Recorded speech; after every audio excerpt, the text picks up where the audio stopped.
I told you we'd be back, and we'd be back from a Christian perspective. I have to question what I'm doing. Am I engaging in blasphemy? No. Am I trying to invent a crisis that's not there? Absolutely not. Am I trying to inflame a normal situation into something that'll draw attention and benefit me personally, as Candace Owens has been accused of? No, not at all. In fact, again, I'll say this again. I started out on the side of TPUSA, said not going to go down the Kennedy assassination conspiracy route. I also said support Erica Kirk after it was announced she was going to be the CEO. And I had no reason not to engage. But I had concerns that were growing almost immediately, but I thought, okay, I'm not going to go there. But after the memorial, that was my turning point. And I started to ask questions, and then I looked at what was going on. I said, wow, we need to prove me wrong debate. And TPUSA, you still come on my show. You still come on my show. I know you won't, but you should. You should be going on other people's shows. Is it biblical to be doing what I'm doing? This is what I wanted to know. Because if it's not, I've got to go do something else. Okay, well, I'm going to tell you what I found. We're going to get to that right after the break, and I'm going to throw these two things out here. Immune system functioning is 5 sprays away. You want to improve your immune system? This is it. You want to lessen the harm to your joints, get relief, less inflammation. This is your this is your ticket. These two here greatly improved my life. The first one, the spray, saved my life. Then you've got the skin cream that treats cuts, bruises, burns, and fine lines and wrinkles. Together, they're the starter pack 15% off. Go to iwantmyhealthpack.com/Dave Hodges. I want my health pack, and you will get it back. iwantmyhealthpack.com/Dave Hodges. Well, to answer that question, let me go to something I think is really important for us to look at. And it's now disappeared on me. Let me see. Here it is, I think. Okay, here we go. Common themes among passages. And I wanted to do a condensed version. Okay. 3 passages address what I asked. There's many more that do too, but these three in particular. Ephesians 5, verses 8 through 11, Mark 11, verses 15 through 18, and Jeremiah 7, particularly verse 31, share overlapping themes of hypocrisy and religious practice, exposing corruption, which is what I think we're doing, and the call to genuine righteousness over superficial rituals, which is also what I think we're doing. Okay, now in Ephesians, it basically, when we go light versus darkness, we are to live as children of light, producing goodness and truth while rejecting, look at this, and exposing fruitless deeds of darkness.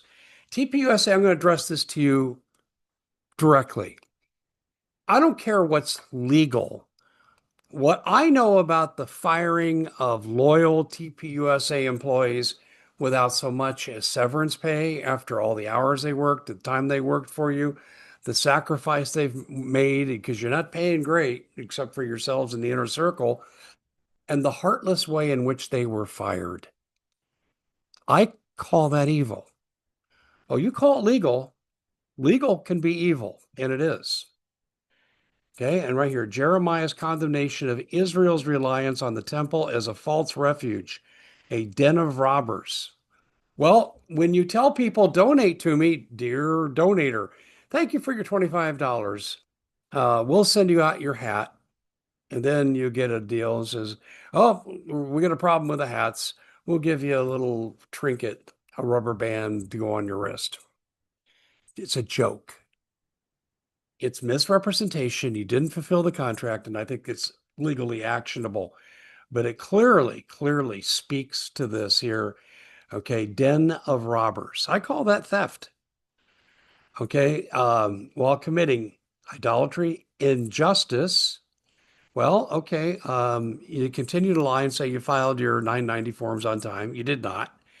You continue to lie and say it's typical business practice to send a $4.5 million payment to a state senator who's under 9 felony count indictments.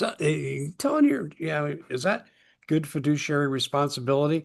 I call that injustice. We talked about your immorality. And when your CEO lies about her past and she's supposed to be the pillar of a Christian organization, I didn't date for 5 years. I didn't drink. We know that's all a lie. That's immoral.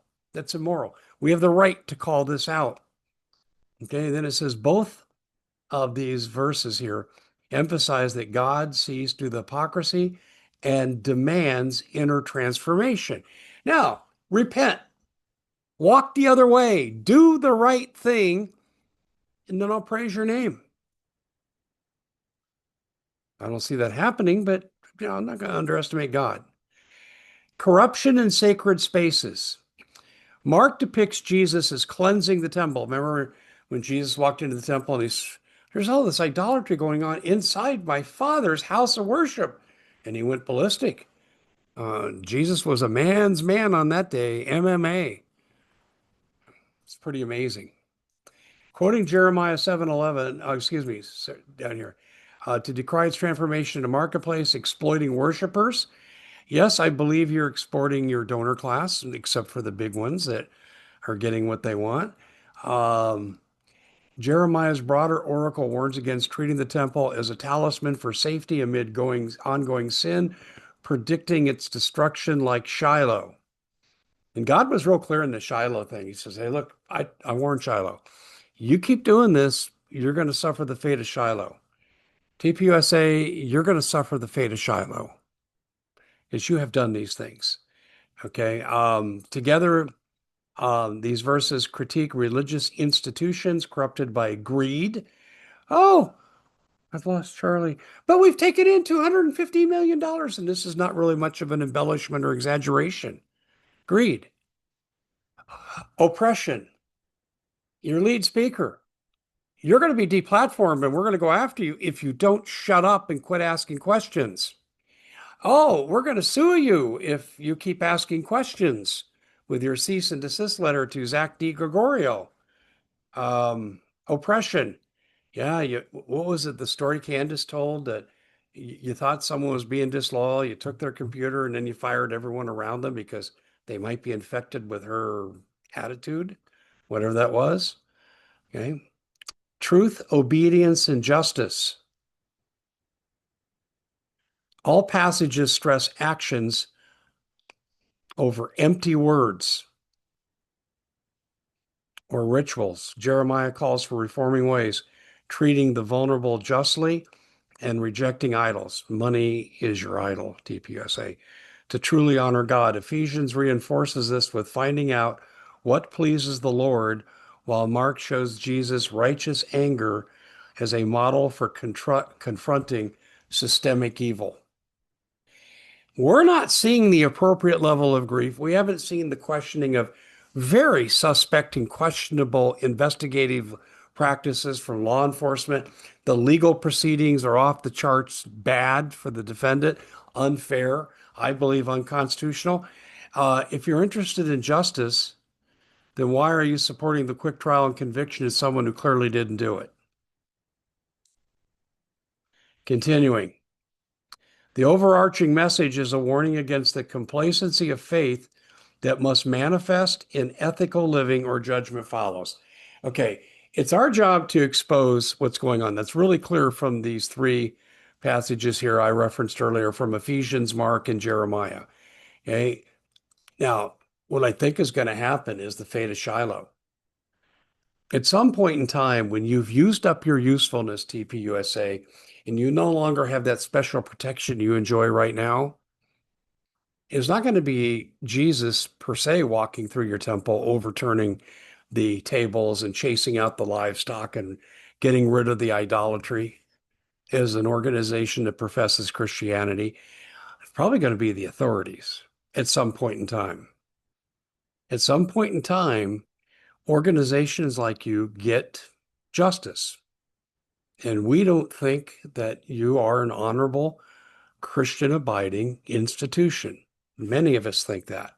It's our opinion. Of course, Ben Shapiro wants us locked up for saying that. We can't talk. Well, change your ways.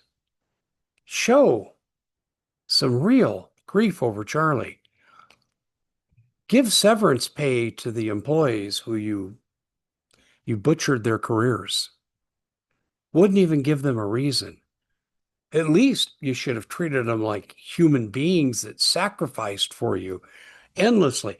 I understand they were on salary and you were taking advantage of 80 and 90-hour work weeks because they were on salary and not being paid hourly.